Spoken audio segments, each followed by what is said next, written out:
Alfonso Miosi, partiamo dal dire che la partita è stata pazzesca a prescindere dal risultato, soprattutto quel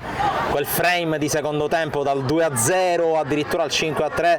A un certo punto hai temuto di perdere questa partita? Sì, però questo è il bello del futsal, nel senso che una partita non è mai chiusa. Sul 2-0 io dicevo ai ragazzi stare concentrati, poi è successo che abbiamo fatto un errore sull'uscita con il portiere di movimento, loro che non mollano mai ci hanno creduto, hanno ripaltato la partita,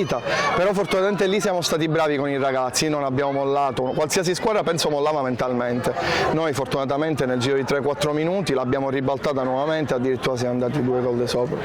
Tra l'altro in quello spaccato di follia pura possiamo dire che hai trovato finalmente per la prima volta all'inizio della stagione Alberto De Lisi. Sì, noi lo attendiamo da un bel po', ancora non è al 100% perché viene da un brutto infortunio, è la seconda partita che fa,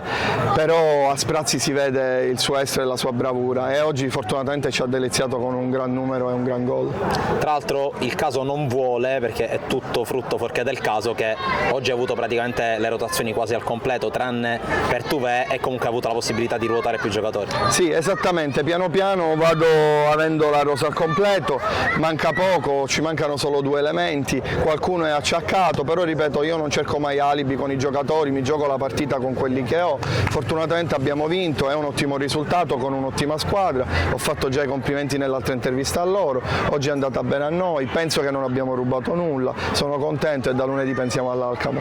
È un risultato appunto che ti consente di andare ad Alcamo con maggiore serenità, anche perché dopo l'inizio un po' balbettante anche a causa delle assenze sicuramente adesso puoi guardare al futuro con maggiore serenità. Sì, dico, noi non siamo una squadra costruita per vincere, noi siamo una squadra per fare bene e dare fastidio a tutti. Andremo ad Alcamo con la consapevolezza che andiamo a affrontare la prima in classifica, dove ci sono degli stranieri, dove ci sono degli ottimi palermitani, non sono lì a caso, cioè meritano il primo posto, vediamo quello che viene e in caso lavoriamo già la settimana prossima.